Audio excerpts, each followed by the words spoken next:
aqui para a gente. Primeira coisa que a gente vai ver aqui sobre o modernismo. Primeira coisa que eles gostam de cobrar no Enem é quais são as origens do modernismo. Aqui já começa com uma grande polêmica, né? Qual é a polêmica?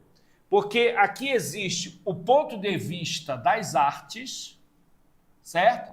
Existe o ponto de vista da literatura, e você tem que ficar atento, né? Você tem que ficar atento com isso aqui. Existe o ponto de vista das artes e existe o ponto de vista da literatura. Quando você for resolver a questão, você tem que observar sempre o comando. Dê ênfase ao comando da questão. Daqui a pouco a gente vai treinar questões do Enem. Eu vou te mostrar como é que eles já cobraram isso aqui no Enem, tá? Então existe aqui o ponto de vista das artes e existe o ponto de vista da literatura. Então, do ponto de vista das artes, o modernismo ele começa no ano de 1917, com o quê? Com a exposição de pinturas, de Anita Malfatti, a senhora Malfatti. Esse aqui é o ponto de vista das artes. Só que existe aqui para a gente o ponto de vista da literatura. O modernismo da literatura ele começa em 1920, mais precisamente em 1922, com a SAM, com a Semana de Arte Moderna. Esse aqui é o raciocínio para você entender a origem do modernismo. E, professor, eles perguntam isso? Perguntam, daqui a pouco eu vou te mostrar, não é? Então, olha só como é que surge o modernismo. Primeiro, vou fazer um raciocínio aqui. Eu tenho aqui o romantismo. O romantismo ele começa no ano de 1836 e se estende até o ano de 1822. Depois do romantismo, a outra escola que é nacionalista é o modernismo. O modernismo ele começa, né, no ano de 1920. Tem muita gente que confunde o início do modernismo. Professor, o modernismo ele começa em 20 ou ele começa em 22? Ele começa em 20, na década de 20, tá? Mais precisamente no ano de 1922. Aí se você fizer um cálculo aqui, dessa data aqui, com esse ano aqui, aí vai dar 100 anos. 100 anos nós chamamos para isso de quê? De centenário. Centenário. Certo? Nós chamamos para isso aqui de centenário. Bem, até agora estou entendendo, né, como é que vai surgir o modernismo. Aí surge um pintor de nome de Cavalcanti. O de Cavalcanti, ele tem uma brilhante ideia. Qual era a ideia do de Cavalcanti? A ideia desse carinha aqui era fazer uma grande amostra de artes moderna. Era fazer uma grande amostra de artes modernas para comemorar justamente esses 100 anos.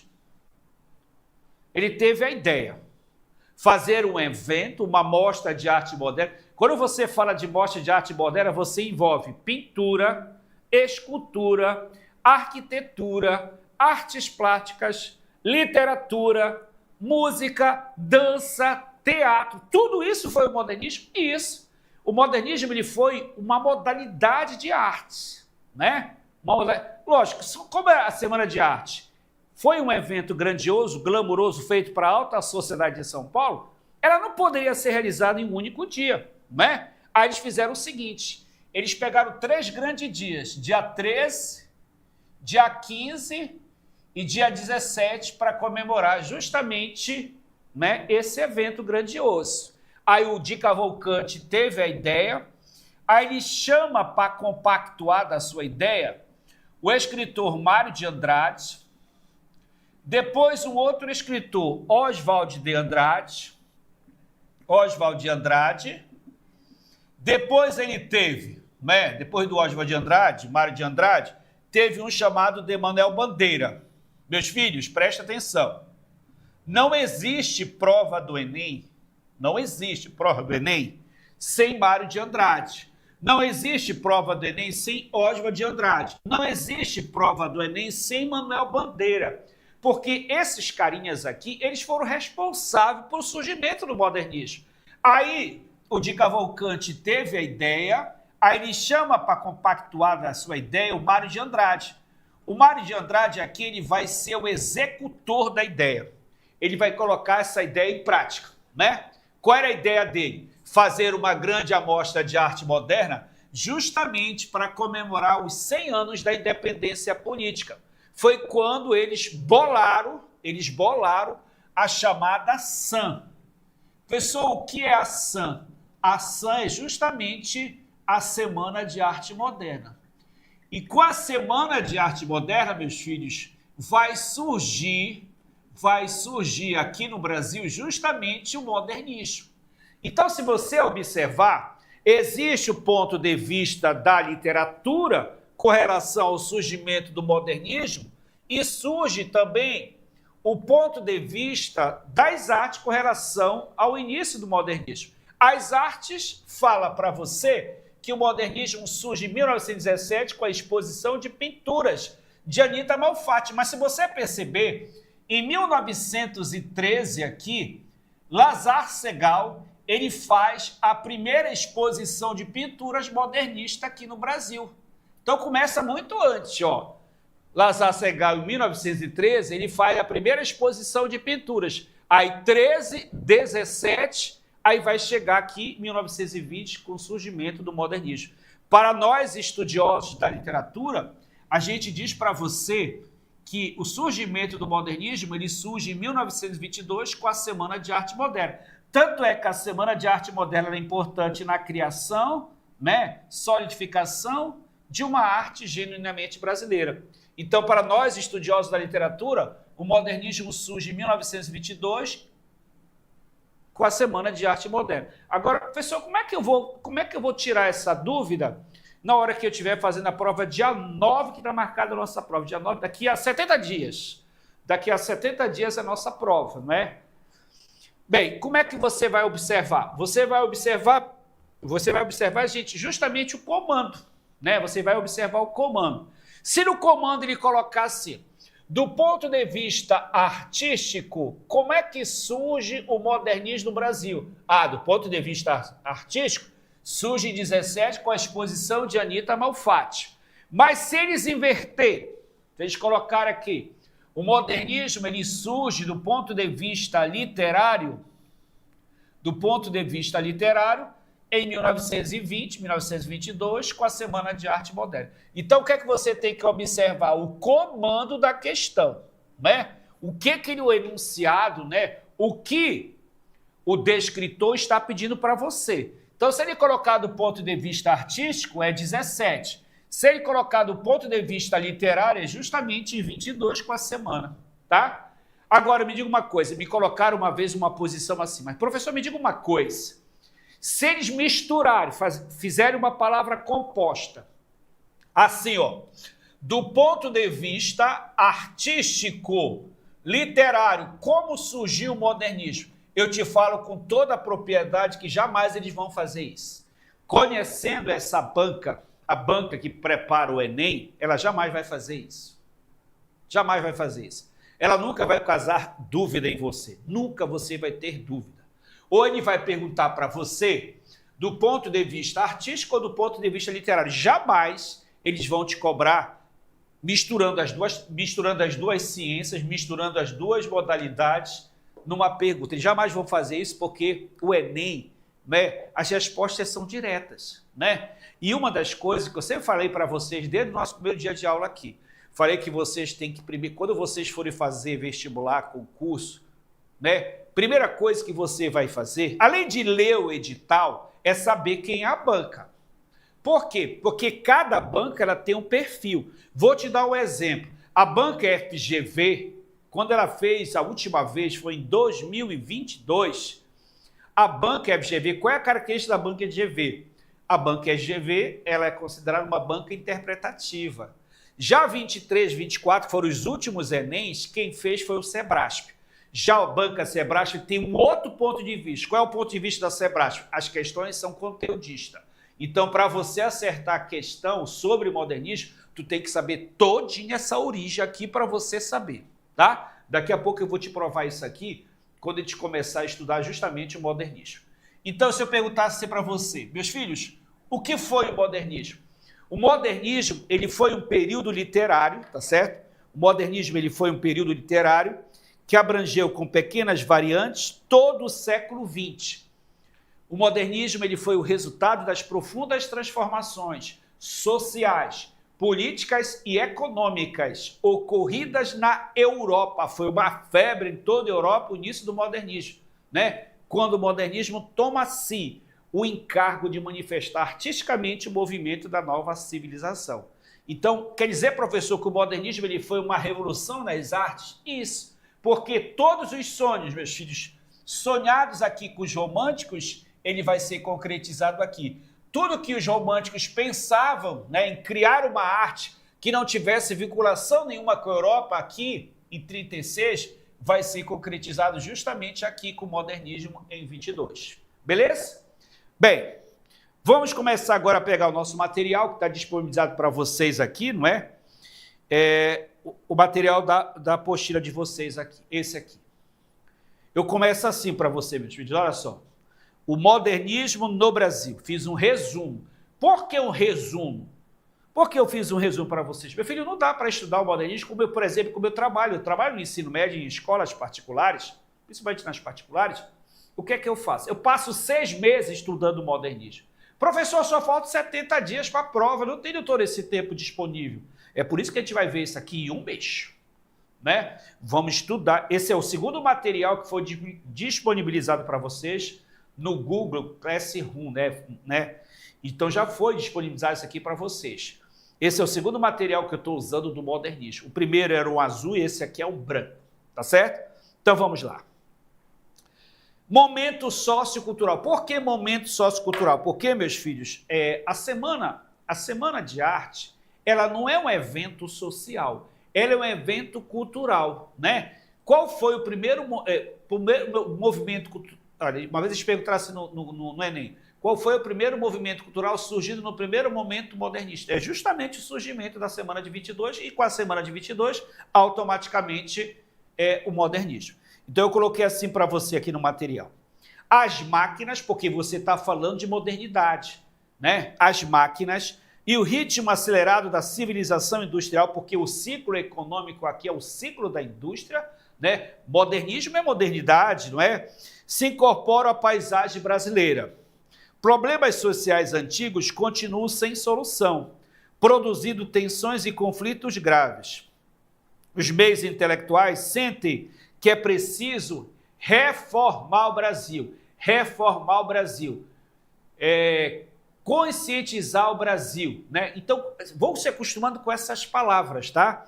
Reformar o Brasil, modernizar o Brasil, né? Modernizar o Brasil, mergulhado numa contradição grave. Ao mesmo tempo em que se modernizava, mantinha uma organização social arcaica. Então, essa é a introdução que eu faço para você sobre o modernismo. Aí eu fiz aqui uma espécie de tópicos, eu topicalizei para vocês, para ficar bem mais fácil para você entender, né? Eu topicalizei aí o contexto histórico. Então, o contexto histórico, coloquei assim, dividi o contexto histórico mundial, né, e no Brasil. Mundial, nós temos a Revolução Russa de 1917. Depois nós tivemos o fim da Primeira Guerra Mundial. Meus filhos, eu quero que vocês gravem datas, anos, porque isso é imprescindível para a gente acertar questões do modernismo na prova do Enem, tá? Fim da Primeira Guerra Mundial, você sabe que a Primeira Guerra Mundial ela aconteceu no ano de 1914 a 1918. E as chamadas vanguardas europeias. As vanguardas europeias, elas vão influenciar direto ou indiretamente o início do modernismo. Aí eu coloquei as vanguardas são 10, mas é o que eu quero trabalhar com apenas 5, né? Eu coloquei as vanguardas e coloquei cada uma delas uma palavra-chave. Por exemplo, Futurismo. O que é o futurismo? Olha, futurismo, futuro, velocidade, modernidade. Qual é o conceito de futurismo, né? É a filiação da literatura com os tempos modernos, com a modernidade, né? Então quer dizer, professor, que modernismo é modernidade, tecnologias? Isso. Então a palavra-chave de futurismo é velocidade. E, meus filhos, aparece isso nas provas, né? Eu sempre digo para o meu aluno que vai fazer, né, faz cursinho, preparatório, eu sempre digo assim, meus filhos, gravem palavras-chave. Grave palavras-chave porque elas definem para a gente a questão, tá? Olha, expressionismo. Vou colocar o meu coração aqui. Expressionismo, emoção. Pronto. Expressionismo, emoção. Expressão. Cubismo, quebra, desintegração. Cubismo, formas geométricas. São as palavras-chave que aparecem nessas vanguardas. O que é o dadaísmo? O dadaísmo é a negação do passado, o mundo onírico, o mundo dos sonhos, né? E o surrealismo está aí, ó. Surrealismo, S de sonho e irreal. Então eu coloquei as principais vanguardas que elas vão influenciar direta ou indiretamente o início do modernismo. E coloquei do lado, meus filhos, a palavra-chave de cada uma delas, que é imprescindível você saber isso, tá bom? Mas esse é o contexto mundial. E no contexto do Brasil, nós temos imigração, né? Industrialização, expansão das cidades. Quais cidades? Rio e São Paulo, que são as cidades mais industrializadas do Brasil, certo? Rio e São Paulo, crescimento da pequena burguesia e do proletariado. Esse é o contexto histórico. Agora, eu coloquei aqui as características, eu fiz uma junção das características com as fases. O modernismo é o seguinte, deixa eu colocar um esqueminha para você entender aqui, meu gente. Olha só, quando você estuda o modernismo, propriamente dito, ele é dividido em fases. Aí você tem aqui, por exemplo, a primeira fase, você tem a segunda fase e você tem a terceira e última fase. Essas fases, elas vão se transformar em gerações. Aí aqui você tem primeira geração, certo? Primeira geração. Aí você tem segunda geração e você tem a terceira geração. Na primeira fase, ela tem um período que aconteceu ela. Então, ela vai de 1922 até o ano de 1930. Isso aqui é o quê, professor? É o período que compreendeu ela. Aí você tem a segunda fase, que vai de 1930 até o ano de 1945. Aí tem a terceira e última fase, que ela vai a partir de 1945 e vai embora, né? Aí aqui, por exemplo, você tem 45, aqui você tem 50, aqui você tem 60, aqui você tem 70, aqui você tem 80, aqui você tem 90 e aqui você tem ano 2000. O que é isso aqui? Esses anos aqui, ó, 70, 80, 90, 2000, é o que nós chamamos disso aqui na literatura de literatura contemporânea. A literatura contemporânea, na banca passada do Enem, era o assunto que mais caía na prova do Enem, era a literatura contemporânea, era a contemporaneidade, o assunto que mais caía, né? Agora, como mudou de banca, né, ela cobra todos os movimentos. Por exemplo, aqui em 45, você tem o pós-modernismo. Esse pós-modernismo também é chamado de quê? É também chamado de neomodernismo. Aí você tem 50. Esse 50 é chamado de concretismo, que era um movimento que valorizava a forma. 60, você lembra das questões que tem caído sobre Caetano Veloso, a prova do Enem. Aí você tem aqui o tropicalismo, o movimento Tropicália, né? 70 aqui, você tem a chamada literatura marginal. são os movimentos que surgem a partir do pós-modernismo. Qual é o pós-modernismo, professor? É a terceira fase. A terceira fase é o pós-modernismo. A terceira fase é o que nós chamamos de pós-modernismo ou neomodernismo, que é aquela literatura a partir dos anos 40. Aí 50 você tem o concretismo, 70 você tem a literatura marginal, 80, 90 e 2000 você tem a literatura contemporânea, que também é chamado de contemporaneidade, que é também chamado contemporaneidade, que também é chamado de literatura atual, a literatura da atualidade. Então vamos ver agora aqui, meus filhos, as características que são chamadas também, eu coloquei aqui, eu juntei tudo, característica com fases, tá? Aí você tem aqui, por exemplo, a primeira fase. A primeira fase é de ruptura com o passado. P de passado, P de passadismo, P de parnasianismo. Por quê? Porque os modernistas de 22, que é a primeira fase, eles são anti-parnasianos, são antigramáticos, tá? Então a primeira fase é de ruptura com o passado. Aí olha só as características. O humor, uso do coloquial. O que é o coloquial? É o usual, é o rotineiro, é o corriqueiro. Essa aqui é um dos principais temas do modernismo, que é a chamada linguagem.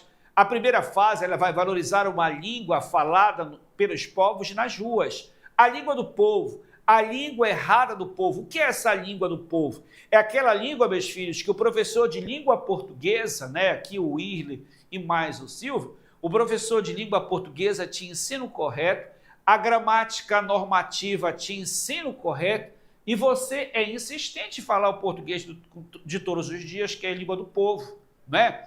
Por exemplo, você sabe que você não pode falar me dá uma água. Me dá uma água. Você não pode falar me dá, que existe uma regra de colocação pronominal que você não pode começar a frase por pronome oblíquo. E por que você fala me dá uma água? Mas você fala me dá, sabe por quê? É muito mais prático. Professor, eu posso falar me dá uma água, só que eu não posso o quê? Eu não posso escrever, né? Eu não posso escrever errado na minha redação. É a competência de área 1 que eles cobram na prova do Enem. Mas eu posso muito bem dizer me dá uma água, né? Me dá uma água, porque é muito mais fácil você me entender quando eu digo me dá uma água do que dê-me uma água. Fica muito mais prático eu falar me dá, né? Então é o que ele fala aqui na primeira fase. A primeira fase é a de ruptura com o passado. Romper com o passado, porque os modernistas 22 são antiparnasianos. O humor é característico da primeira fase. O uso do coloquial é chamada linguagem coloquial, também chamado de usual, linguagem do cotidiano, uma linguagem do dia a dia, né? Primitivismo, vanguardas, eu citei agora há pouco para você as vanguardas, não é? Tudo é válido para criar uma literatura em sintonia com os novos tempos. Então essa é a primeira fase. Pessoal, a primeira fase é o modernismo propriamente dito, que vai de 22 a 1930, tá? Aí tem a segunda fase.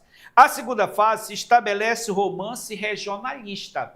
Aqui vai surgir um dos principais temas do modernismo, que é o regionalismo, com o surgimento do romance regionalista nordestino com predominância dos temas sociais e políticos, né? Olha, romance regionalista que retrata uma certa região do país. Se eu falar para você, por exemplo, de seca, qual é a primeira coisa que vem na sua cabecinha? Ah, seca, professor, seca é o Nordeste. Seca é o Nordeste, né? Então, se eu falar de seca, seca é o Nordeste. Bem, então, na segunda fase se estabelece o romance regionalista, que retrata uma certa região do país, no caso aqui a região Nordeste, que vai trabalhar a seca do Nordeste em si, a seca, não é? E a prosa intimista, que estuda o romance urbano, né? Isso o que é? Isso aqui é característica da segunda e última fase. Aí nós temos a terceira. A terceira fase, que eu chamei ali para você, que é aquela que vai de 1945, é a terceira fase, ou terceira geração, ela nega algumas propostas da primeira e retoma o uso cuidadoso e consciente da palavra. Grave essa expressão. Uso consciente, né? Uso consciente e cuidadoso da palavra, né? Se você observar aqui, olha, quando eu coloco assim para você, uso cuidadoso Opa! Sumiu aqui. Aleph, eu mexi aqui, sumiu. Me ajuda aqui, amigos. Me ajuda aqui que fui mexer, acabou surgindo aqui um deslize. Beleza, é aqui mesmo. Uso cuidadoso e consciente da palavra. Olha só, pessoal, o uso consciente e cuidadoso da palavra, isso aqui vai ser simplesmente o objeto de estudo da literatura contemporânea. Olha, eu coloquei bem aqui para você, ó. Literatura contemporânea. O que é isso aqui? A palavra. A palavra aqui, ela vai ser o quê? Ela vai ser objeto de estudo. A palavra vai ser o objeto de estudo da literatura contemporânea, né? A palavra, eu costumo dizer o seguinte, a palavra que é objeto de estudo da literatura, ela vai servir para a gente no início do programa, quando a gente estuda teoria, e vai também existir no final, no início e no final, o estudo da palavra. O uso cuidadoso e consciente da palavra você vai usar praticamente em toda a literatura. Do início, quando você estuda a teoria, e do final, quando a gente está estudando com você a literatura contemporânea. Então, a terceira fase nega algumas propostas da primeira e retoma o uso cuidadoso e consciente da palavra. O número de correntes literárias e autores cresce, o que torna difícil classificar essa fase, né? Porque se você observar, se eu for citar aqui para vocês, meus filhos, todos eles, olha aqui, são muitos autores. Eu vou citar rapidamente aqui, mas a gente vai passar de um por um deles. Vou citar para vocês os autores divididos por gerações, divididos por fases. Por exemplo, a primeira geração você tem Mário de Andrade, Oswald de Andrade, Manuel Bandeira, Menotti de Del Picchia, Ronald de Carvalho, Guilherme de Almeida, de Cavalcante, muitos outros que também são pintores que eu não vou citar aqui para você. Esses são autores da primeira fase. Da segunda fase você tem, da poesia, Carlos Drummond de Andrade, Cecília Meirelles, Murilo Mendes, Jorge de Lima. Esses são autores pertencentes à poesia de 30. Aí tem os prosadores de 30, onde você tem Graciliano Ramos, Jorge Amado, Érico Veríssimo, Raquel de Queiroz, José Lins do Rego, né? Esses são os autores o quê, professor? Pertencente à segunda fase, prosa. Aí tem a terceira e última fase. Na prosa você tem Clarice Lispector e Guimarães Rosa. Na poesia você tem João Cabral de Melo Neto. Se você observar, são muitos escritores, né? Foi o que eu falo aqui para você, ó. A terceira fase nega algumas propostas da primeira e retoma o uso cuidadoso e consciente da palavra. O número de correntes literárias e autores cresce, né? O que torna difícil classificar essa fase. Então, o que está aqui no slide, meus filhos, aqui, é o que eu coloquei aqui para você, tá? Onde você tem as fases e onde você tem as gerações. Então, primeira fase, de 22 a 1930, essa primeira fase, é chamado de modernismo propriamente dito. Aqui reúne os principais autores do modernismo. A segunda fase, que vai de 30 a 45, onde ela é dividida em poesia e prosa, também nós temos autores famosos, campeoníssimos na prova do Enem, né? E na terceira fase também é dividida em prosa e poesia. Nós temos autores de destaque aqui como Guimarães Rosa e Clarice Lispector. Agora, o que é que a gente vai fazer? Eu vou passar aqui do nosso material, eu vou localizar aqui, está aqui a questão que caiu sobre... Aqui a questão que caiu sobre o início do modernismo, sobre suas origens. Preste atenção. Lembra que eu falei para você que existe o ponto de vista das artes e existe o ponto de vista da literatura sobre o início do modernismo, ok? O que foi que, olha, por exemplo, eu vou te colocar as duas posições. Quando caiu isso aqui, por exemplo, nossos vestibulares tradicionais, eles tendenciaram ao lado literário. O Enem, essa questão que está aí projetada para você, ela foi do campo de vista artístico. Ela tombou para o lado artístico. Vamos ver se a gente consegue acertar. Os meninos aí, os meninos estão aqui nos bastidores, eu queria ver no chat que alternativa eles vão marcar nessa aqui, tá? Porque essa aqui é uma questão do Enem. Eles perguntaram sobre a origem do modernismo, eu quero que eles respondam para mim aqui no chat, né? Eu quero observar aqui na câmera. O que é que eles vão responder nessa primeira questão? Primeiro eu vou ler, tá? Vou ler toda a questão para você, vou te dar 3 minutinhos. 3 minutos. Por que 3 minutos, professor? Porque é o tempo que você tem para resolver uma questão do Enem como essa, tá? Então vamos lá. Após estudar na Europa, Anita Malfatti retornou ao Brasil com uma amostra. Você pode falar mostra ou você pode falar de amostra. Olha o que eu coloquei aqui, amostra. Professor, qual é o correto? É amostra ou mostra? Os dois. Quando você fala amostra, é o evento todos eles juntos. E quando você fala de mostra, que vem de mostragem, são eventos separados, tá bom? Então vamos lá. Primeiro comando, né? Primeiro comando que nós chamamos para isso aqui de descritor, né? O enunciado é chamado de descritor.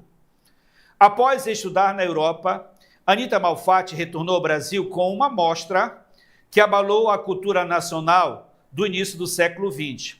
Elogiada por seus mestres na Europa, Anita Malfatti se considerava pronta para mostrar seu trabalho no Brasil, mas enfrentou as duras críticas de Monteiro Lobato. Com a intenção de criar uma arte que valorizasse a cultura popular, Anita Malfatti e outros artistas modernistas, agora eu vou ler os distratores, né, que são as alternativas. Vamos lá. Letra A. Buscavam libertar a arte brasileira das normas acadêmicas europeias, valorizando as cores, a originalidade e os temas nacionais. Letra B. Defenderam a liberdade limitada de uso da cor, até então utilizada de forma irrestrita, afetando a criação artística nacional. Letra C. Representaram a ideia de que a arte deveria copiar fielmente a natureza, tendo como finalidade a prática educativa. Letra D. Mantiveram de forma fiel a realidade das figuras retratadas, defendendo uma liberdade artística ligada à tradição acadêmica. Ou letra E. Letra E diz assim: buscaram a liberdade na composição de suas figuras, respeitando o limite de temas abordados. Aqui, meus filhos, eles querem saber qual foi a origem do modernismo, só que aqui, o que é que eles fizeram aqui na questão do Enem? Tendenciaram para o lado artístico. Tanto é que eles colocam a Anita Malfatti. Quando você fala de Anita Malfatti, você lembra de 1917, que foi feita a primeira exposição de pinturas para o pessoal das artes, plásticas. Ele diz que o modernismo surge em 17 com a exposição de Anita. Já nós, da literatura, a gente diz que o modernismo surge em 1922 com a Semana de 22. Só que o Enem, a banca, que é o Sebrasp, desse ano aqui foi o Sebrasp que cobrou isso aqui, eles tendenciaram para o lado artístico. Aí eu queria ver aqui no chat, meninos, o que é que eles vão colocar aqui como resposta. Eu queria se você me dissesse qual é a letra. Se é a A, se é a letra A de amor, letra B de bola, C de campeão, D de desafio ou letra E de estudante. Eu queria que vocês marcassem para mim uma alternativa. Tá fácil. É só você lembrar desse raciocínio todinho que eu fiz aqui para você, que você vai acertar. Ele está te perguntando aí qual é a origem do modernismo. Enquanto eu vou tomar um golinho de água, eu queria que vocês respondessem aí no chat. Bora interagir junto. Responda para mim para ver se vocês estão alcançando o que eu estou falando aqui para vocês. Eu quero que vocês me falem aí no chat, né, da nossa aula aqui, qual é a alternativa que você chegou nessa questão. Daqui a pouco eu vou te dar uma palavra-chave que você sempre vai procurar quando tiver questões como essa. Bora lá, arrisque. Está na hora de a gente treinar. Faltando 70 dias para a prova do Enem, eu quero que vocês me falem. Me dê o retorno, se vocês estão entendendo, tá? Origens do modernismo, tá certo? Origem do modernismo. Aí, faltou falar só um detalhezinho aqui sobre o modernismo, para vocês gravarem a palavra-chave, tá, meus filhos? Toda vez que cair questões do modernismo, vocês vão ter que gravar essas 3 palavrinhas aqui.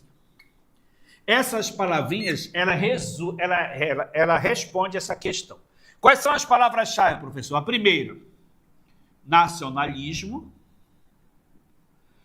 que é o chamado nacionalismo exacerbado, que é o sentimento de amor à pátria. A segunda, eu vou falar de cotidiano, porque o modernismo, ele fala, ele explora, ele valoriza a linguagem do cotidiano. Professor, o que é essa linguagem do cotidiano? É a linguagem do dia a dia. É o chamado coloquial, né? é o chamado coloquial, também chamado de usual. E aqui, você tem aqui na a terceira palavra-chave daqui é justamente o sentimento de liberdade. Um dos principais temas do modernismo era o sentimento de liberdade. Os modernistas de 22, eles não queriam estar presos a regras. Quem trabalha com regras, pessoal, são gramáticos. Os modernistas, eles não querem seguir regra. Eles querem seguir de forma livre, que não tenham regras. Por exemplo, você quando estuda regras, quando você estuda gramática, se bem que gramática não é cobrada no Enem, né? O Enem cobra a gramática na competência de área 1 na redação, na correção da redação, que eles cobram gramática, né? Aonde vocês têm que saber o quê? Regra de acentuação, regra de pontuação, regra de concordância, regra de regência, regra de colocação pronominal. Aí você fica um aluno regrado a regras. Quando você fala de regras, você lembra de língua portuguesa, você lembra de gramática, você lembra de A Última Flor do Laço, que tem tudo a ver com o parnasianismo. E os modernistas de 22, eles são antiparnasianos, beleza? Então vamos lá, respondendo de novo aqui a primeira questão, que é uma questão muito boa, né? Que fala sobre a origem do modernismo. Vou refazer de novo aqui o comando. Após estudar na Europa, Anita Malfatti retornou ao Brasil com uma mostra, você pode falar de mostra ou amostra, né? Mostra que abalou a cultura nacional do início do século XX. Elogiada por seus mestres na Europa, Anita se considerava pronta para mostrar seu trabalho no Brasil, mas enfrentou duras críticas de Monteiro Lobato em um artigo chamado de, vou logo te adiantando aqui, um artigo chamado de Paranoia ou Mistificação. Por que, professor, Monteiro Lobato criticou a Anita? Porque a Anita, ela queria trazer as influências das vanguardas, e isso não era o objetivo dos modernistas. Os modernistas queriam se livrar de raízes europeias. Por quê? Porque todo o sonho que foi plantado com os românticos, eles queriam se libertar aqui com o modernismo. E ela queria trazer essas influências das vanguardas. Aí ele criticou em um jornal, em um artigo chamado de Paranoia ou Mistificação. Ele vai criticar, Monteiro Lobato vai criticar a Anita. Mas por que ele critica, professor? Porque ela queria trazer as influências de vanguarda, eles não queriam nada que tivesse com a Europa. Eles queriam uma coisa que fosse geralmente do Brasil, tá? É o que ele faz nesse texto aqui, ó. Após estudar na Europa, Anita Malfatti retornou ao Brasil com uma amostra que abalou a cultura nacional do início do século XX. Elogiada por seus mestres na Europa, Anita se considerava pronta para mostrar seu trabalho no Brasil, mas enfrentou as duras críticas de Monteiro Lobato, com a intenção de criar uma arte que valorizasse a cultura brasileira, uma arte genuinamente brasileira. Anita Malfatti e outros artistas modernistas. Vocês não querem arriscar? Então eu vou falar então para você a resposta. A resposta para essa primeira questão é justamente a letra A. Professor, aonde está a palavra-chave? A palavra-chave da letra A é justamente aqui em temas nacionais, meus filhos, ó. Buscaram libertar a arte brasileira das normas acadêmicas europeias, valorizando as cores, a originalidade e os temas nacionais. Por que os temas nacionais? Porque eu falei para você que a palavra-chave de modernismo são essas três, ó. Nacionalismo, cotidiano e sentimento de liberdade. Então, quando você encontrar uma questão sobre modernismo, o que é que você tem que fazer? Você tem que procurar as palavras-chave. Então, caiu o modernismo? Modernismo é o quê? Nacionalismo. Modernismo é o quê? Cotidiano. Modernismo é o quê? Sentimento de liberdade. Quando eu falo para você nacionalismo, seria um nacionalismo exacerbado, aquele sentimento de amor à pátria, aquele sentimento de amor ao Brasil que os modernistas tanto têm, né?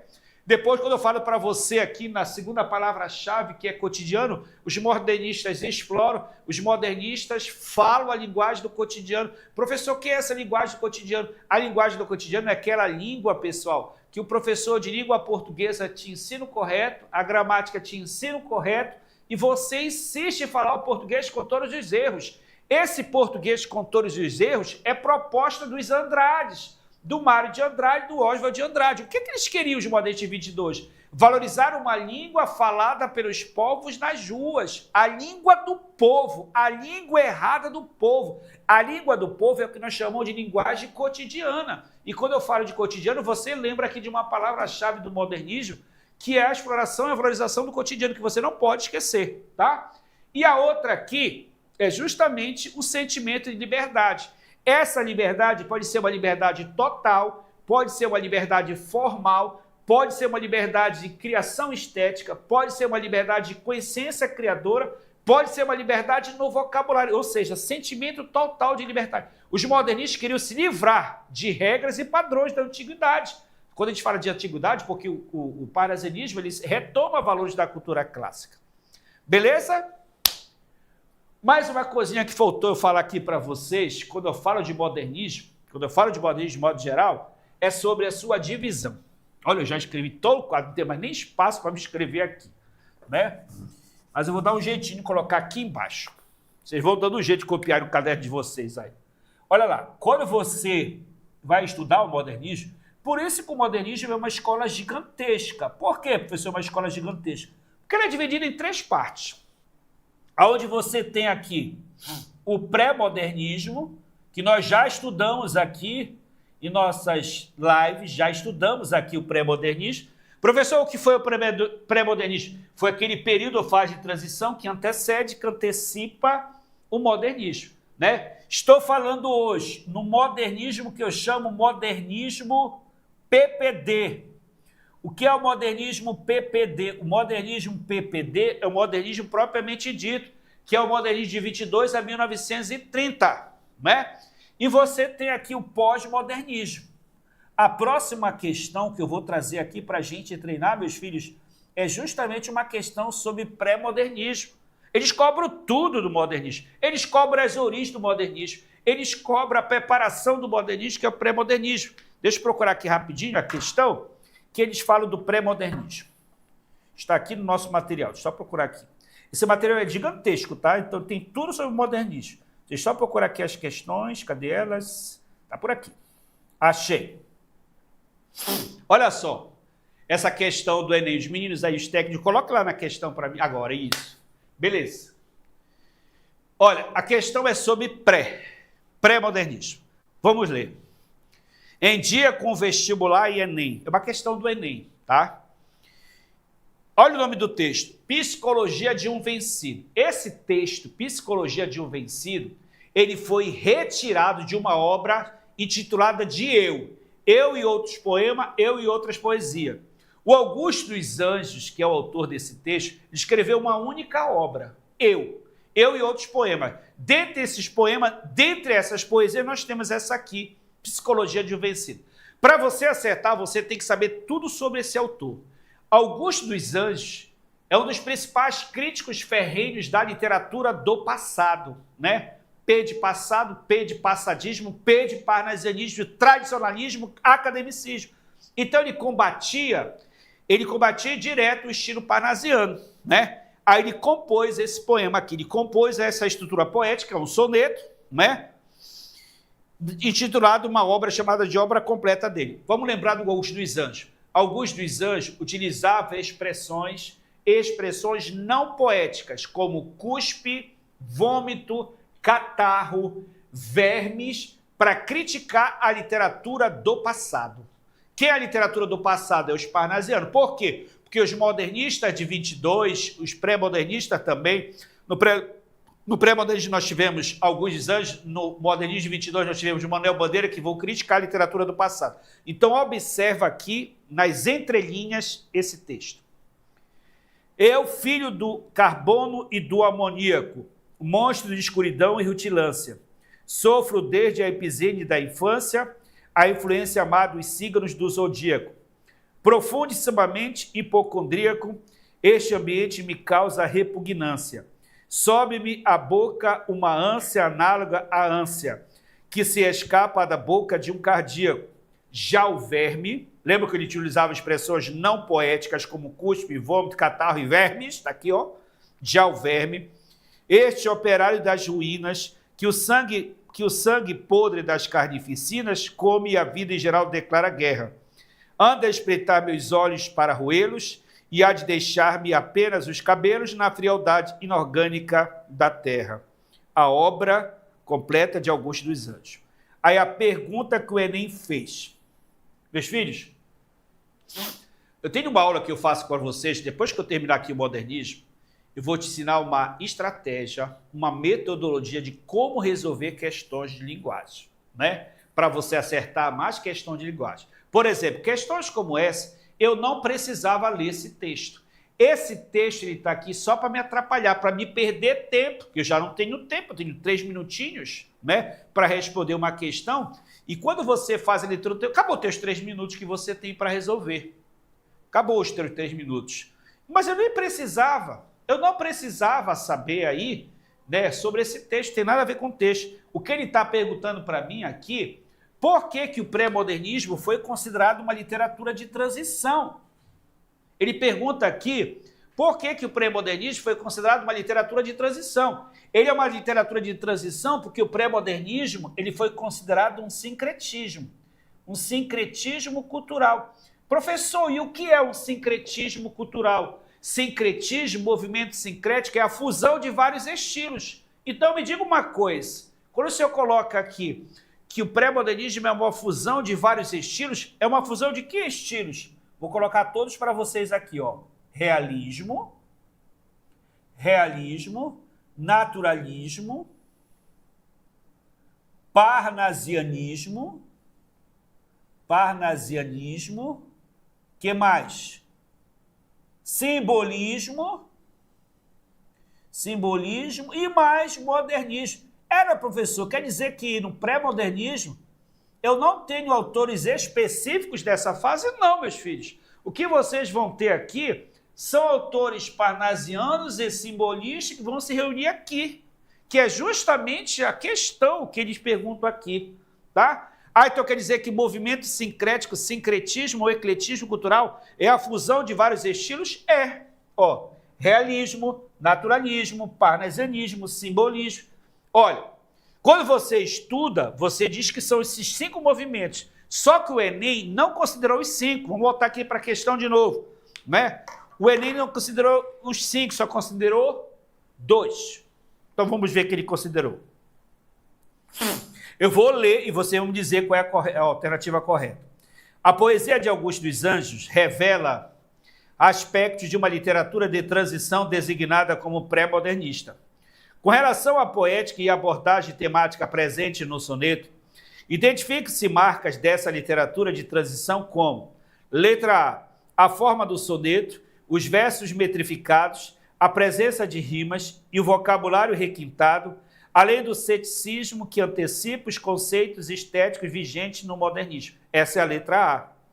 Na letra B diz assim: o empenho do eu lírico pelo resgate da poesia simbolista manifesta em metáforas como monstro de escuridão e rutilância e influência amado e signo do zodíaco. Essa é a letra B. Letra C, meus filhos, vamos lá. A seleção lexical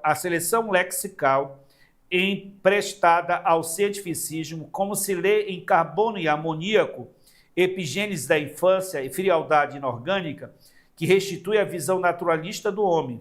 Letra D.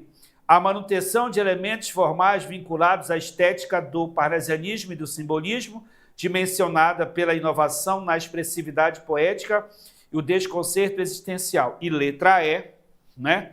Eu li assim na letra E, a ênfase no processo de construção de uma poesia descritiva e, ao mesmo tempo, filosófica, que incorpora valores morais e científicos mais tarde renovados pelos modernistas.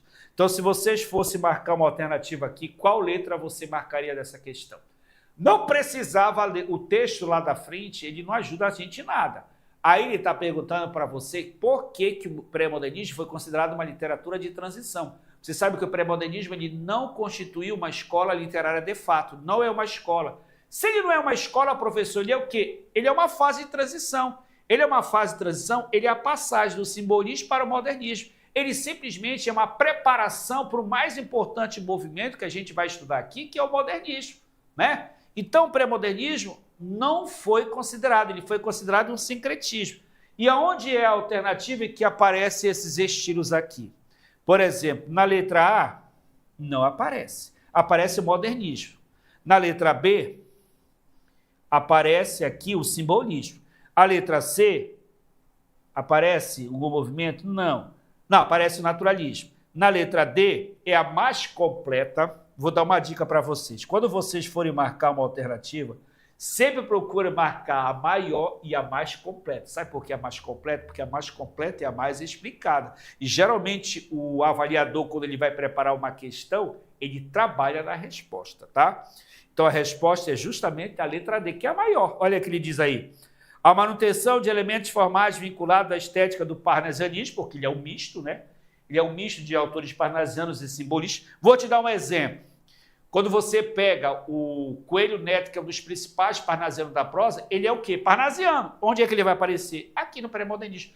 Por isso que o pré-modernismo, ele é um misto, ele é uma fusão de vários estilos. Que estilos eles consideraram aqui no Enem? Apenas dois. O simbolismo e o parnasianismo. Então a resposta correta dessa alternativa, dessa questão, melhor dizendo, é justamente a letra D. Na letra E, ele não cita aqui, ele cita só o modernismo, mas não é completo, tá? Então seria assim, para você que vai muito mais além, o sincretismo envolve a fusão de vários estilos. Quais estilos? Realismo, naturalismo, parnasianismo, simbolismo e somado mais ao modernismo. Beleza? Então aí você viu que a gente está fazendo um passeio, né? Um passeio em toda a literatura modernista. Falei da preparação do modernismo, que é o pré-modernismo. Falei das origens, né? Falei sobre a Semana de Arte Moderna, que a Semana de Arte Moderna é um evento interdisciplinar, meus filhos. É um evento que você estuda em literatura, você estuda em arte, você estuda em sociologia, você estuda em... Que mais matéria você vai estudar? Em artes, né? Ou seja, vários componentes você estuda um assunto interdisciplinar. Semana de Arte Moderna vai cair no Enem? Sempre cai. Sabe por que sempre cai Semana de 22? Porque ela foi o evento cultural mais importante surgido no primeiro momento modernista. Semana de Arte Moderna não é uma obra, ela é o marco inicial do modernismo. O modernismo é a única escola literária que tem como marco inicial um evento e não uma obra. Né? A Semana de Arte Moderna ela não é uma obra, ela é um evento cultural. Beleza? Então vamos voltar de novo aqui no nosso material, lá para os autores. Agora bora conhecer cada um deles. Esse material aqui é gigantesco, tem tudo, tá, pessoal? Nesse material aqui você tem tudo sobre o modernismo. Então vamos voltar lá no início. Aqui. Botar aqui nessa... A gente vai ficar usando esse material durante um mês. Esse mês todinho agora de setembro, né? Faltando aí 70 dias para a prova do Enem, a gente vai usar esse material até o final. Vamos lá. O modernismo no Brasil, principais autores. Vou me deter aqui agora a estudar o Mário de Andrade. Quem foi Mário de Andrade? O Mário de Andrade ele é considerado o Papa do modernismo. Por que o Papa do modernismo? Porque ele participou ativamente da realização da Semana de Arte Moderna. Olha quando eu falei aqui para você sobre ele, eu coloquei aqui que o Mário de Andrade ele era o executor. Por que o executor? Porque você tem aqui o Di Cavalcanti que teve a ideia, né? De se fazer uma grande amostra de arte moderna, e o Mário de Andrade, o que ele faz? Ele coloca em prática a ideia dele. Mas antes de colocar em prática, ele chama os seus colegas para compactuar. O Oswald de Andrade e o Manuel Bandeira. O Manuel Bandeira, ele é um dos principais críticos ferrenhos da literatura do passado. Agora há pouco a gente viu o Augusto dos Anjos, que criticava constantemente, né, a literatura do passado. E o Manuel Bandeira também é outro crítico ferrenho da literatura do passado. O Manuel Bandeira, meus filhos, ele vai compor o poema Os Sapos, que é uma espécie de crítica à literatura do passado. Esse poema Os Sapos ele foi declamado no segundo dia da Semana de Arte Moderna. Só que o poema Os Sapos, ele não quis, né? O Manuel Bandeira ele não quis declamar. Aí ele chamou o seu colega, o Ronald de Carvalho, e pediu para o Ronald de Carvalho fazer a leitura do poema, que era uma espécie de crítica ferrenha à literatura do passado. Quem leu o poema Os Sapos é justamente o Ronald de Carvalho. Bora falar um pouquinho sobre cada um deles, né? A gente vai concluir, ainda está faltando aqui para minha aula uns 15 minutinhos. Eu vou ler todos eles, falar tudo sobre cada autor desse, porque é assim que a gente faz, viu? Nas nossas revisões de véspera, revisão final, eu não faço mais em cima de movimentos, né? Eu estou no último movimento. Já trabalhei aqui com vocês, ó. Já trabalhei aqui com vocês com a teoria literária, já trabalhei com vocês o quinhentismo, o barroco, o arcadismo, o romantismo, o realismo, o naturalismo, o parnasianismo, né, o simbolismo, o pré-modernismo e o modernismo propriamente é o que a gente está estudando hoje, né? Só que na nossa revisão, quando a gente começar, está faltando aí 70 dias para a prova, quando a gente começar a nossa revisão, eu vou trabalhar apenas autores, né? Pegar cada autor desse e trabalhar isso, porque é assim que eles cobram, tá? Então, bora para cá.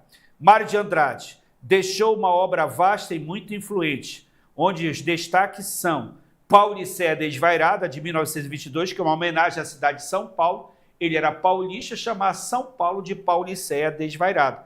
E a obra Macunaíma, de 1928, ela é considerada uma obra pioneira, uma das obras pioneiras, uma das primeiras obras modernistas. Tem gente que confunde a obra Macunaíma com a Semana. Diz que a obra Macunaíma ela é considerada marco inicial do modernismo. Ela não é marco inicial do modernismo. A obra Macunaíma ela é considerada uma obra pioneira. Professor, o que é uma obra pioneira? Uma obra pioneira é uma obra que primeiro surgiu, mas não foi considerada marco, tá? Então você tem aqui a obra Macunaíma de Mário de Andrade. Também dele, do Mário de Andrade, Contos Novos de 1946 e Lira Paulistana de 1946. Você vê que a grande maioria das obras ele faz referência a São Paulo. Não só ele que faz referência a São Paulo, também com Oswald de Andrade. Então, qual é a importância dele? A importância dele é na criação de uma língua nacional. A valorização de uma língua nacional, a língua com todos os erros gramaticais, a língua do povo, a língua errada do povo. Professor, qual é a palavra-chave de Mário de Andrade? Nacionalismo. Ele não queria criar uma língua nacional. Então, essa língua nacional que ele queria tanto criar, justamente a língua do povo. Professor, e quem é essa língua do povo? Essa língua do povo é a língua cotidiana, é a língua do dia a dia, a língua rotineira, é a língua do cotidiano. É aquela língua, meus filhos, que a gente usa diariamente no processo de comunicação verbal, que a gente jamais pode usar a língua do povo, a chamada linguagem coloquial, jamais a gente pode usar, por exemplo, numa redação. Se você usar a língua do povo, né, que é aquela linguagem informal, né, se você usar a língua do povo numa redação do Enem, a sua redação vai ser anulada, né, porque a redação ela tem critérios de correção. E uma dessas é você tem que obedecer a norma culta. Se você não obedecer, a sua redação não vai ser nem lida. Tá bom? Então vamos lá. Mário de Andrade deixou uma obra vasta e muito influente, onde os destaques são Paulicéia Desvairada de 22, Macunaíma de 28, Contos Novos de 46 e Lira Paulistana de 46. Esse é o primeiro. Segundo, toda vez que eu falar para você Oswald de Andrade, o nome dele, o nome completo do Oswald de Andrade, eles não são irmãos, tá? Professor Mário de Andrade e Oswald de Andrade são irmãos? Não, eles não são irmãos, apenas uma coincidência nos nomes. O nome dele, de batismo, é Oswaldo de Andrade. Como nós aqui do Desafio, nós somos íntimos dele, a gente vai chamar só de Oswald, tá bom? Fazer esse acordo aqui. Oswald de Andrade. Do Oswald de Andrade, é dele os principais manifestos modernistas após Semana de 22. O Enem cobrou em 2017 quem escreveu o manifesto Pau-Brasil contra a tendência nacionalista. A resposta era o quê? Oswald de Andrade. Então, se você falar de manifestos, se você falar de movimentos pós-Semana de 22, você tem o manifesto Pau-Brasil e o manifesto de antropofagia, que também é dele. Pintou na prova do Enem manifestos, movimentos pós-Semana de 22 com tendência nacionalista, é desse Oswald de Andrade. O Oswald de Andrade também ele parodiou, né? Ele parodiou também a Canção do Exílio, ele faz paródia. Professor, o que é paródia mesmo? É quando você faz críticas a textos consagrados, é a paródia, tá? Então vamos para cá. Oswald de Andrade incorporou elementos das vanguardas europeias em seus poemas. Quem são as vanguardas europeias? Futurismo, expressionismo, cubismo, dadaísmo, surrealismo. Em seus poemas. Escreveu como obra Memórias Sentimentais de João Miramar, de 1924, Manifesto Pau-Brasil, foi esse manifesto que cobrado na prova do Enem em 2017. Quem escreveu o Manifesto Pau-Brasil, com tendência nacionalista, foi o Oswald de Andrade. Serafim Ponte Grande, de 1933, e o Rei da Vera, de 1937. Então, esses são os dois primeiros. Tem um outro aqui chamado de Manuel Bandeira. Professor, quem foi Manuel Bandeira? O Manuel Bandeira, ele foi considerado um dos principais críticos ferrenhos da literatura do passado, né? Quando você fala de Manuel Bandeira, a primeira coisa que você lembra é da composição do poema Os Sapos. O poema Içato, composto por Manuel Bandeira, foi declamado por Rony de Carvalho no segundo dia da Semana de Arte Moderna. No segundo dia da Semana de Arte Moderna foram declamados 2 poemas. Grave que isso já foi questão de prova. O poema Içato, composto por Manuel Bandeira, declamado por Rony de Carvalho, e o poema também que foi declamado no segundo dia da Semana de Arte foi o poema Ódio ao Burguês, composto por Mário de Andrade, declamado pelo próprio Mário de Andrade. Na hora que ele começa a fazer a leitura do poema Ódio ao Burguês, que você lê nas entrelinhas Ódio ao Burguês, Mário de Andrade, meus filhos, ele sente na pele a arrogância dos ricos ao declamar um poema que criticava os ricos. Ele sentiu assim na pele, né, a arrogância dos ricos quando ele declama o poema Ódio ao Burguês, tá? Então vamos lá. Manuel Bandeira deixou obra lírica, precisa e simples, mas muito bem construída. Destacam-se Libertinagem de 1930, Estrela da Manhã de 1936, Itinerário de Pazárgada de 54, Estrela da Vida Inteira de 66. Então, esses são os autores principais. Quem são os principais? Esses daqui que idealizaram o modernismo, né?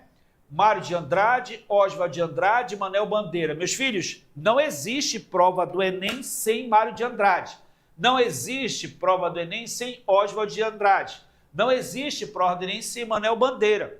Por isso, quando vocês me perguntam assim no final do ano, reta final do Enem, geralmente vocês perguntam assim, professor, quem são os autores que mais caem no Enem? Eu digo, estuda os Andrades. Porque toda a prova do Enem, vou te provar daqui a pouco, tem questões sobre Mário de Andrade, tem questões sobre Oswald de Andrade, tem questões sobre Manuel Bandeira, tá bom? E quem são os autores secundários? Aí você tem Alcântara Machado, Menotti Del Picchia. O Menotti Del Picchia, ele aparece no segundo dia da Semana de Arte Moderna proferindo uma palestra, Arte Moderna, na qual ele reivindica liberdade total e renovação nas artes modernas. O Menotti Del Picchia, ele aparece no segundo dia proferindo uma palestra sobre arte moderna, tá?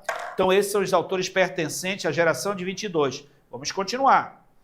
Aí depois nós temos aqui as características da primeira fase. Meus filhos, gravem isso, porque eles sempre perguntam isso. Quais são as principais características da primeira fase do modernismo?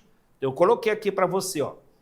Primeira fase, que vai de 1922 a 1930, é chamada ruptura com modelos tradicionais. Quando você fala ruptura com modelos tradicionais, toda vez que você ouvir essa palavra tradicional, você associa a parnasianismo. P de parnasianismo, P de perfeitos, perfeccionistas. Só que eles eram perfeccionistas porque eles seguiam ao pé da letra as regras da gramática, né? Para os modernistas, eles eram chamados de passado. P de passado, P de passadismo. Devido a eles seguirem regras. E os modernistas não querem seguir regras. Os modernistas querem que eu tenha liberdade, tá? Então vamos lá. Ruptura com modelos tradicionais, experimentação, coloquialismo, linguagem simples e coloquial. Professor, o que é essa linguagem simples e coloquial? É a língua do povo. É a chamada língua que a gente usa, meus filhos, só para se comunicar. A gente só usa a língua do povo para se comunicar. Eu uso de vez em quando a língua do povo, fica mais fácil no entendimento, numa conversação, a língua do povo é bem mais prática, né? É o chamado coloquialismo. O humor é característico, olha aí, nacionalismo exacerbado. O que é esse nacionalismo exacerbado? É o sentimento de amor à pátria, sentimento de amor ao Brasil. A seleção brasileira jogou ontem, você usou sua camisa. Todos vocês têm uma camisa do Brasil, guardada da última Copa que nós perdemos. Mas ninguém tem coragem de usar. Mostre o nacionalismo de vocês, mostre que vocês são brasileiros, que vocês amam o país onde vocês moram, né? É o chamado nacionalismo exacerbado, que era o sentimento que se alastrava nos brasileiros no primeiro momento modernista, tá? Esse nacionalismo exacerbado. E aqui há um predomínio na primeira fase da poesia. Existe prosa na primeira fase? Existe. A obra Macunaíma, Herói sem o caráter de Mário de Andrade, da prosa de 22. Mas tem importância para... Ele diz que a primeira fase, a parte mais importante da primeira fase é a poesia de 22. Eles deixam para a prosa de 22 ficar em segundo plano. Então, na primeira fase, aqui é o predomínio da poesia. Tá bom? Agora, essa primeira fase, ela recebe nomes. Quais são os nomes, professor, da primeira fase? Ela é chamada assim, ó, fase heróica. Por que fase heróica? Porque aqui você reúne os heróis, os principais autores do modernismo, que é o Mário de Andrade, que é o Oswald de Andrade, que é o Manuel Bandeira. Por isso que ela é chamada de fase heróica, né? Ela é também chamada de época de afirmação modernista. Por quê? O modernismo de 22 a 1930, que é a primeira fase, ele se autoafirma, ele se concretiza. Ele é chamado de época de afirmação do movimento, né? É também chamada de período de destruição. Por que a primeira fase, professor, é chamada de período de destruição? Porque eu estou combatendo o passado, eu estou destruindo o passado, eu estou destruindo os parnasianismos. Por que isso? Porque os modernistas de 22 são anti-parnasianos e são antigramáticos, né? Ela também é chamada de fase demolidora, fase destruidora. Estou demolindo o quê? O passado. Estou destruindo quem? O passado, né? Então, a primeira fase, ela destrói. E a segunda fase, constrói. É a regra, né? Você destrói e, ao mesmo tempo, você constrói. A primeira fase, você destrói, ela é chamada de fase demolidora ou destruidora. E a segunda fase, ela é chamada de fase de construção. Você vai construir, você vai se renovar. É chamada de fase renovadora a segunda fase. Então, sobre a primeira fase, meus filhos, é isso que vocês precisam saber para o Enem, né? Saber o período que ela compreende, que vai de 1922 a 1930, né? Você precisa saber quem são os autores aqui, que são os Andrade, Mário de Andrade, Oswald de Andrade, Manuel Bandeira. Você tem que saber as características, porque essa primeira fase é uma das fases que eles mais gostam de cobrar na prova do Enem, quando se fala de modernismo, tá? Aí, fizemos a questão, né? Agora vamos ver aqui rapidinho a segunda fase. Quantos minutos eu tenho? Tenho aqui 4 minutinhos aqui, dá para a gente ver pelo menos essa segunda fase. Segunda fase. Na segunda fase se estabelece o romance regionalista que retrata uma certa região do país. Meus filhos, se eu falar para você de seca, qual é a primeira região que vem na cabeça de vocês? O Nordeste. Mas é só o Nordeste que ficou na seca? Vocês lembram que o ano passado, esse ano, o Norte também secou, tá? Apesar de a gente falar só de Nordeste, quando a gente fala de seca do Nordeste, a primeira coisa que você lembra é a região Nordeste, mas cuidado, pode também, existe seca aqui no Norte, não é? Então, na segunda fase, se estabelece o romance regionalista que retrata uma certa região do país e a prosa intimista que estuda o homem urbano. Essa é a característica geral da segunda fase. Eu vou encerrar hoje, né, faltam 2 minutinhos, eu vou encerrar a nossa aula de hoje em cima do Vinícius. Vinícius de Moraes, o poetinha, o poeta das paixões, o poeta das mulheres. Vinícius de Moraes canta o amor, canta as mulheres, né? E o Enem gosta dele, né? O Enem gosta porque de vez em quando vem questões, vem um soneto de fidelidade, soneto do amor total, da hora final, de contrição, vem alguns sonetos do Vinícius para vocês. Deixa eu contar a história de vocês, para vocês, do Vinícius, o nosso poetinha. É dele aquela célebre frase que ele diz assim: que me desculpe as feias, mas a beleza é essencial numa mulher. Uma mulher bonita, ela não anda, não é? Uma mulher bonita, ela desfila, né? Bem, vou contar uma curiosidade para você. Vinícius de Moraes, ele casou 9 vezes, amou 9 mulheres sem trair nenhuma. Teve uma vez um parceiro seu de MPB, Tom Jobim, que fez a seguinte pergunta para ele: Vinícius, você que canta o amor, que você que canta as mulheres, me diga uma coisa, me responda uma pergunta que eu vou lhe fazer. Diga qual é a pergunta que você quer saber. Vinícius, tu casou 9 vezes, né? Se fosse necessário você se casar pela 10ª vez, você se casaria? Ele sorriu para o amigo dele, Tom Jobim, e falou assim: cara, quantas vezes for necessário me casar, eu me caso, porque eu amo as mulheres, né? Ele cantou, né? Ele cantou o amor. Esse amor do Vinícius é o amor romântico. Como é o amor romântico? É o amor verdadeiro, é o amor, né, profundo, né? É o amor subjetivo. Ele canta o amor, canta as mulheres. Só para encerrar, para dar uma lida aqui na nossa apostila, Vinícius de Moraes tornou-se extremamente conhecido devido à sua atuação na música popular. Quando você fala de Vinícius, você lembra de MPB. No entanto, antes de músico, foi poeta lírico. No início da carreira, a tônica de sua poesia reside na religiosidade. A partir de Elegia de 43, nasce o lirismo amoroso de fundo erótico, em que avulta a figura feminina, sempre a mulher. Ele canta o amor, canta a mulher, né? Embora não abandone o erotismo, sua poesia vai adquirindo uma conotação social, refletindo o momento presente. Meus filhos, cuidado. Cuidado com o Vinícius, porque de vez em quando ele vem na prova de vocês do Enem. E vocês têm que ficar atento para resolver qualquer... Vinícius já caiu várias vezes. E vai voltar de novo para cair na nossa prova, porque a banca Sebrasp gosta desse autor, né? Quando você fala de música popular brasileira, música cai no Enem? Cai. Cai no Enem.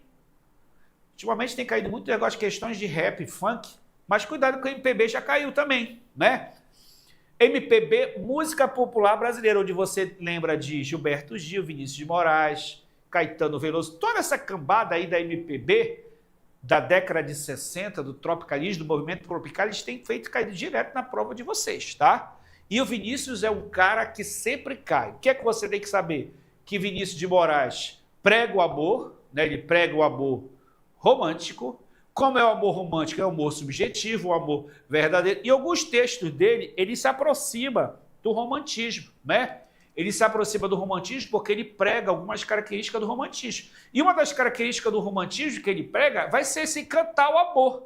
Quando você fala de amor, você lembra do romantismo. Ele tem um lado romântico, o soneto dele tem um lado dele romântico, né? Isso vocês devem observar, principalmente na prova do Enem. Tá bom, pessoal? Bem, aqui encerra a nossa aula de hoje, né? Encerra a nossa aula de hoje. Eu queria só fazer um flashback aqui, enquanto o professor aí está chegando para me substituir aqui, né? Eu queria só relembrar com vocês alguma coisinha que eu falei hoje para vocês. Hoje nós falamos no modernismo, falamos nas suas origens, né? Há duas origens do modernismo. Falamos para você no surgimento do modernismo, né? Falei para você o que foi o modernismo, falei das fases do modernismo, primeira, segunda, terceira fase, falei para você na divisão do modernismo, né? Que ele é dividido em pré-modernismo, modernismo propriamente dito e pós-modernismo, e você também vai observar, né, que nós vamos também trabalhar constantemente com vocês. Hoje eu vim com vocês a primeira fase e parei na segunda fase, poesia, só que tem que ver segunda fase prosa, tem que ver terceira fase prosa, terceira fase poesia, e vai se dividindo, né? Aí quando acaba o de 45, aí vem o concretismo, né? O concretismo, depois vem o tropicalismo, depois vem a poesia marginal, depois vem as produções contemporâneas, que são os melhores anos da vida, foi o ano que eu nasci, década de 60, 70, 80, 90 e ano 2000, que é dessa modernidade, são vocês, né? A geração Z é a década atual, vocês nasceram agora, vocês nasceram junto com a internet, vocês nasceram no ano 2000, vocês nasceram com a tecnologia. Hoje nós estamos em um estúdio totalmente tecnológico, né? Que vocês nasceram nesse mundo tecnológico, tá bom? E tecnologia lembra o quê? De futuro. O futuro lembra o quê? Vanguardas. Aí lembra do futurismo de Philippe Varnet. Qual é a palavra-chave para encerrar aqui a nossa aula de hoje? De futurismo. Velocidade. O mundo, ele não para. Ele é uma eterna velocidade. Tá bom, pessoal? Por hoje, muito obrigado. E a próxima semana a gente dá continuidade nesse modernismo, a gente poder fechar, mês de setembro todinho, a gente fecha o modernismo. E mês de outubro a gente começa a nossa revisão. Um mês de revisão até o dia da prova, tá bom? Tchau e até a próxima.